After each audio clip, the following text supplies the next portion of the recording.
From the Ticats Audio Network, this is Ticats Today with Brayden Neville.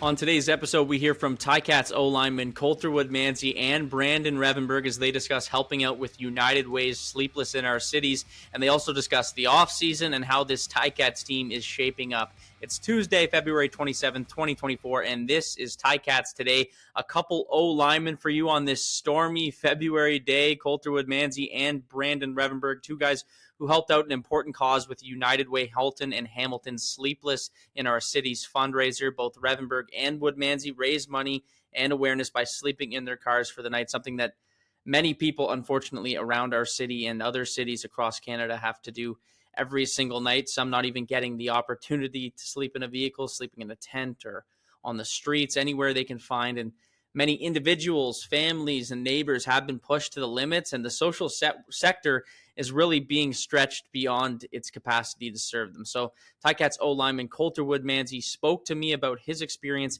and helping out with the cause. Coulter, you were a part of the United Way Sleepless in Our Cities initiative on February 23rd.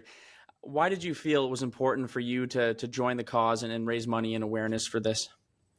I felt it was important because, one, it's an issue that's really facing not just Hamilton, but cities all over our country and other countries. And homelessness and what they go through, especially at this time of year, it's terrible. Where I can help, whatever we can do. We raised over $5,000. I was very proud of that. I was really thankful for everyone that donated, and I thought it was a great initiative, and I was excited to be a part of it. You're not a small guy, and really it would be difficult to sleep in a vehicle. It's difficult for anyone to sleep in a vehicle. And I mean, I think this really shows that, but what kind of challenges did it pose for you throughout the night? Because it couldn't have been easy for you. You know, I'm very lucky. I got a truck. So I was in a truck, so I got a little bit of space, especially at Ford. I found that has a little bit more room. I feel bad for like Rev and Van Zyl, because I know he drives like a Charger, so it's not the biggest of cars. It's pretty tight in there. Rev at least has a SUV, so. But it was a little bit challenging. Like it was a cold night. It was a cold night, but it wasn't too bad. You know, covered by the wind, lots of blankets, a little bit of prep helped out, but yeah, it's definitely challenging. I feel bad for people that don't even have the cars and everything else available to them to stay warm and stay sheltered, right?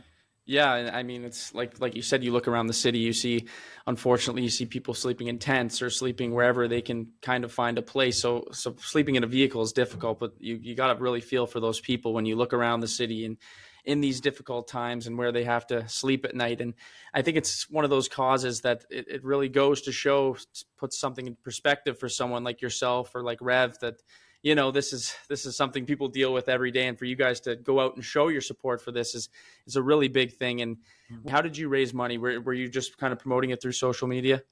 Yeah, I was lucky. I had the help of the Ticats and United Way and all the groups that kind of rallied. We all rallied together to do this and help the community.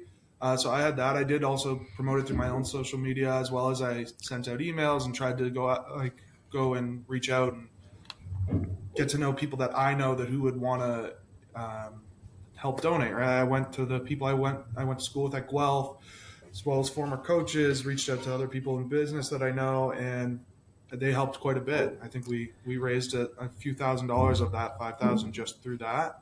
So just trying to use your network to let people be aware, because there's a lot of really great people out there that want to help where they can, and it makes a big difference, right? You don't know how great your network is around you until you actually start looking at it, you know? Did Chris Van Zyl give you any tips or anything? Did you talk to him beforehand about the process and going through the night? Yeah, he did give me and Rev a couple tips to how to stay warm. Did make a few jokes there too. Yeah, I could see him chiming in a few little comments. Now, do you feel this is an issue that needs more attention? That's something that people should be focusing on more, as it's happening around us, like your neighbors and people you know in the city are going through this? Oh, of course. Yeah. It definitely needs more attention, definitely needs more awareness, more people trying, more people donating. That's why these events are so great, and us doing interviews like this and getting people's awareness is such an important step towards helping with these issues. A lot of people, unfortunately, that go through this don't have that support system, that family around them to help them out through these difficult times. How was it? How was your wife and how was the family whenever you were going through this? Were they very helpful with you? Oh yeah, for sure. A lot of my family donated, but then also my wife, she made sure I had all the blankets set up. She made sure Yep. I had snacks. She made sure I had everything and anything I could need. And then, she was checking in on me, texting throughout the night. It was good. I'm really lucky to have the setup and family I have. Well, Coulter, I applaud you for going through this and helping out with the cause. It's a big issue for our city. And if you want to donate to that, you can go to the United Way website. I'm going to put the link in the description here in the video. So Coulter, man, it's a big thing that you did. And thanks again for raising awareness and raising money to a cause. I want to move a little bit to football here. Last time we talked, the offseason was kind of just getting underway. You're starting to see some of these pieces come in. Coulter, what do you think about how this Ticats team's shaping up right now? Man, I'm really excited. Seeing some of the additions we've had, offensive and defensively, the offensive line being really stable, getting to bring back a lot of the same guys. Excited for Bo, excited for Taylor. We brought back Tim. That's huge. A lot of really great additions. I love what the team's doing. What was your reaction when you saw that Tim White had signed and he's going to be back for another 2 seasons? Oh, I was so excited, man. He's a great guy. Yeah. I've loved playing with him. Me and him came in the same year in 2021, right? Yeah. And also just what he brings to the offense, but also what he brings to the locker room, that receiver room as a person, not just as a football player.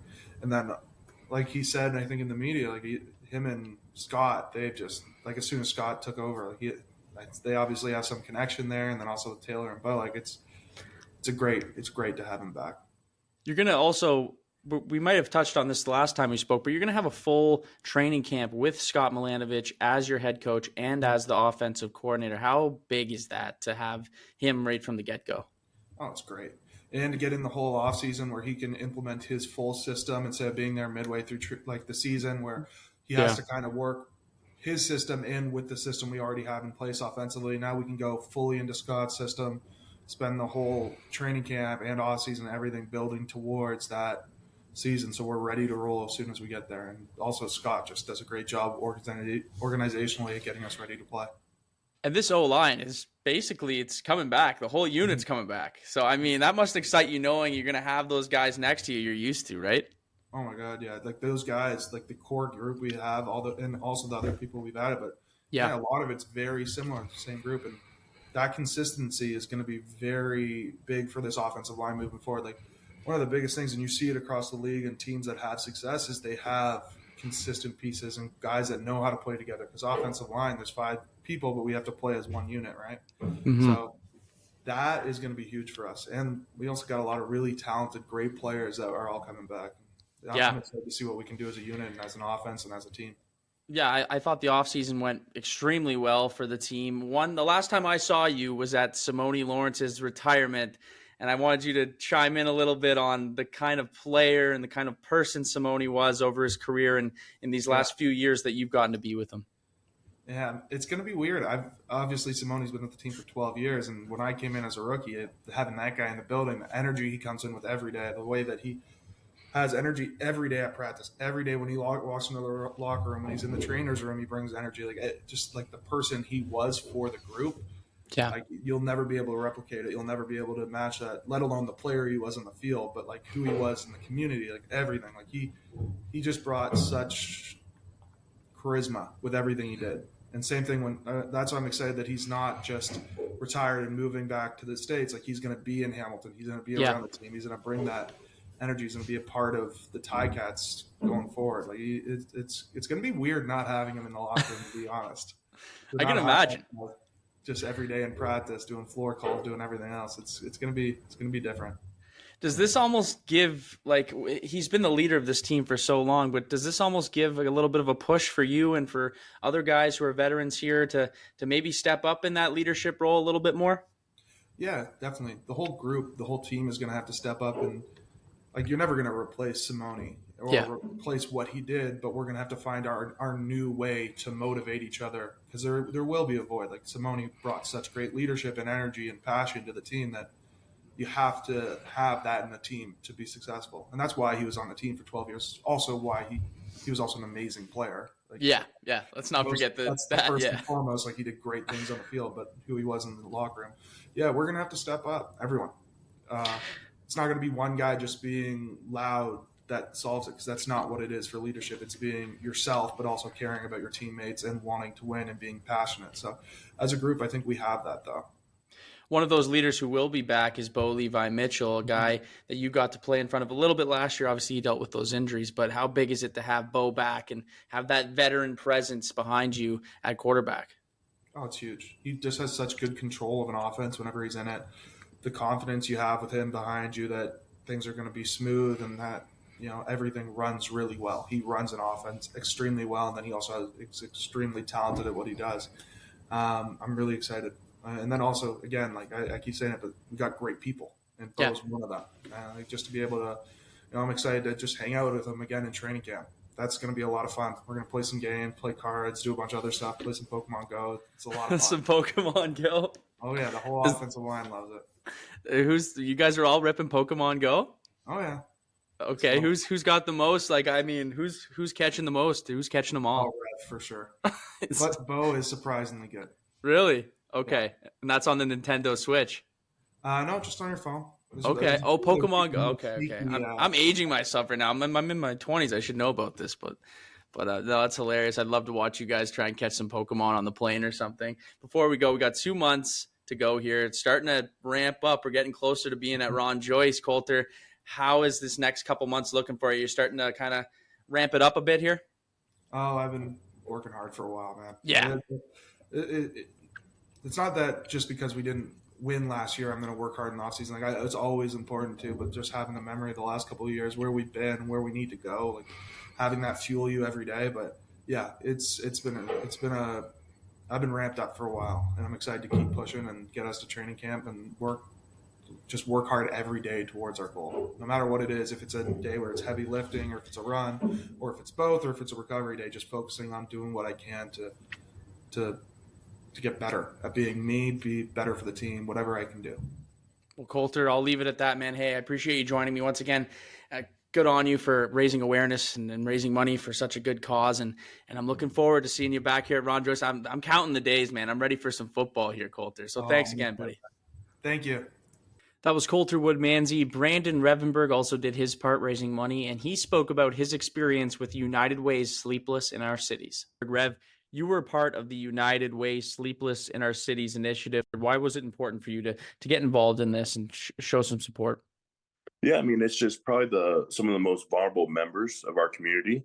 This is something I think is a great cause that's going to raise not only awareness, but it's going to give some additional support to to those members of our community. And, it's an important part to me. It's an important part to Hamilton. And what was it like for you? I mean, you're not a small guy, Rev, and to sleep in a car, it couldn't have been easy. And talking to Coulter, it was, it's not the easiest thing in the world. And there's people who do this every night, I know. And what was it like for you, that experience throughout the night? Yeah, I mean, that's just it. I mean, I can recline my car seat. At the end of the day, like I'm parked in my driveway. I'm in a safe location. I'm warm. I'm dry. I got all my clean, dry pillows, blankets, all that going on. If I need to, I can turn the car on, get a little heated up. Like there's a lot more comfort that we're experiencing than the everyday person that situation is right. So I'd say we got a small taste, but that's really just a fraction of what that community goes through, right? Did it almost put it into perspective a little bit for you? Yeah, I mean, it was one night, right? Yeah. So it's just like you go through that one night, you don't have a great sleep, you wake up, you go through your day, whereas that's everyday life. Mm-hmm. So it definitely changes your perspective. How did you go about bringing awareness to friends and family to get donations for this? Because a lot of money was raised. Yeah, also, I think the biggest thing was just kind of putting through the Ticats, kind of promoting it and whatnot, and then me just kind of going out word of mouth and mentioning it. There's people every night, they're sleeping in tents, and you drive around the city, and sometimes you don't necessarily know who's struggling and who's not. And it might seem like someone's doing all right, and they're not. So for you to raise awareness to this charity and it's something that's so important to the city of Hamilton, it's a pretty big issue. A guy like Chris Van Zyl, Mason Bennett, they've done it in the past. Did they give you any advice leading into the night? Yeah, we got a few tips from Chris. Basically, he was just saying, layer up and bring some extra blankets. Yeah. Do you also have your family supporting you? Like, was your wife there to support you? And were you kind of getting a little bit of a pep talk from her? Yeah, well, I mean, she's locked down with the kids. Our daughter's still waking up through the night fairly often, so she had to take care of things in the house. She wasn't coming out to check on you at all throughout the night, or not on my own.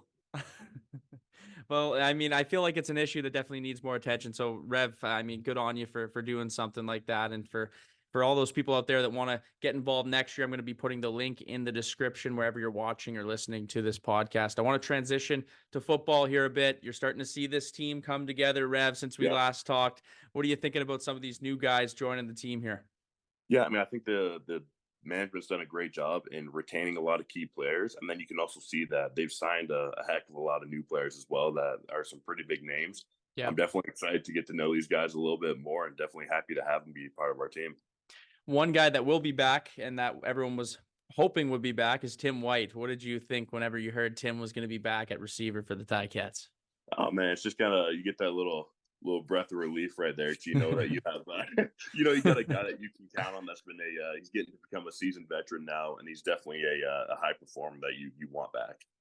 And the last time we talked, majority of the O-line had re-signed already, but I mean, it's looking pretty strong. A lot of those guys coming back, a lot of familiarity to you. How big is that? Yeah, I mean, I'm definitely excited for our team, the offense, what we have on the offensive side of the ball, and then definitely for the O-line room. I mean, that's something where, we always say in teams, especially I say amongst the offensive line, that having that continuity is so big. Yeah. And the fact that we've retained so many offensive linemen, have some of these guys coming back, I think is going to pay dividends in this year. And going into a full training camp with Scott as head coach and as offensive coordinator, I think that's going to go a long way. Do you agree? Definitely. And I mean, I think the nice thing was we got a little bit of taste of what he brings to the table. Yeah. Now we get to dive into kind of Scott's mind and play out how Scott wants his offense ran. So definitely looking forward to that. Yeah, and such a strong mind, strong football mind, and you see that even in the small conversations I've had with him. So I'm excited to see what this team looks like come training camp. Levi Mitchell will be back as well. How big is that to have that veteran presence behind you? You got Bo. He's always so calm, cool, and collected. But what's it like to have him behind you? Well, it's just, I mean, he's not just a veteran, right? He's a very well-decorated, seasoned veteran that's been around in the CFL for a long time, that's had a great deal of success. And he's going to bring all that experience with him and pass it on. So it's huge having him with us. We're now 2 months away from training camp. We'll be at Ron Joyce pretty soon, Rev. What is the training looking like? Is it kind of staying the same, or is it ramping up a bit here? It's been ramping up a little bit, but I mean, for the most part, things stay pretty similar. Training, 4 to 5 days a week, just kind of depending on what I'm trying to get out of the week. A lot more active recovery. I got my own little cold tub right now. It's nothing. Right on. It's a massive garbage can I just jump into up to my neck. It works out all right, though. But so we got that. You get your rolling and stretching in. You try to take care of your body the best you can so that you can go and train the best you can. So ultimately, you can perform at your highest level. How has that cold tub been, man? Are you pretty strong when it does it affect you too much, or are you a baby when you get in there? No, I'm pretty good. I run pretty hot. I'm a larger, thicker man, so I don't mind getting a little cooled down, right? But I feel ridiculous hopping into this garbage can. But it's relatively cheaper compared to what's out there. It gets the job done. Yeah, I mean, I've heard about all the health benefits that come from it, but do you notice like a change in yourself when you use this? Yeah, definitely. I mean, don't get me wrong. I know they say like the hit of dopamine's huge too, as far as just being like awake and alert. Fantastic. Yeah. I'm more so doing it for like body inflammation and recovery. That's where I find like I benefit the greatest from. But you do have all these other perks, right? Yeah, and I mean it's good for your skin too. I can tell you're glowing, Rev. But that's always something I used to do at the odd time back when I would run and stuff, and it's incredible like how you feel when you get out of that thing. It's like it's like a rush. Getting used to it. If you're not used to it, you haven't done it. I mean, you got to ease into it. A few minutes here and there, but I enjoy it. Is that something new, or was that something you've been using in the last little while, or is that a new thing? No, I mean Hamilton's had cold tubs ever since I started playing. Yeah, I guess I think it's one of those things you're foolish not to utilize the resources you have around you. So I was definitely jumping in the tub since I started playing. Well, I think the last time we talked, Rev, you were renovating a bit? How's that been going? How's that been going for you? It's almost done, but I mean, I think once you start owning a house, it's like the list never ends, right? Yeah. But I got done while I was looking to get done at least. That's amazing, man. And you've been doing it all on your own, right? No, I've had the help of my brother-in-law. Okay. He's much more handy than I am. He's definitely teaching me the ways of getting her done. And then my father-in-law's been helping out here and there as well. So Right on. If they need a wall or something taken out, you just run right through it and you don't even need a sledgehammer. I find I'm a lot better at the demolition than the building part of it, right? But what does your next couple months look like here as we prep for the preseason and for training camp?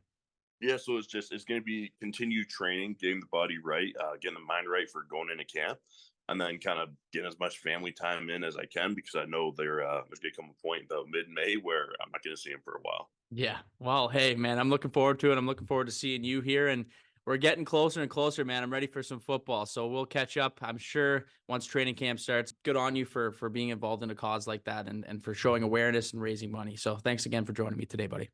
All right, thanks for having me.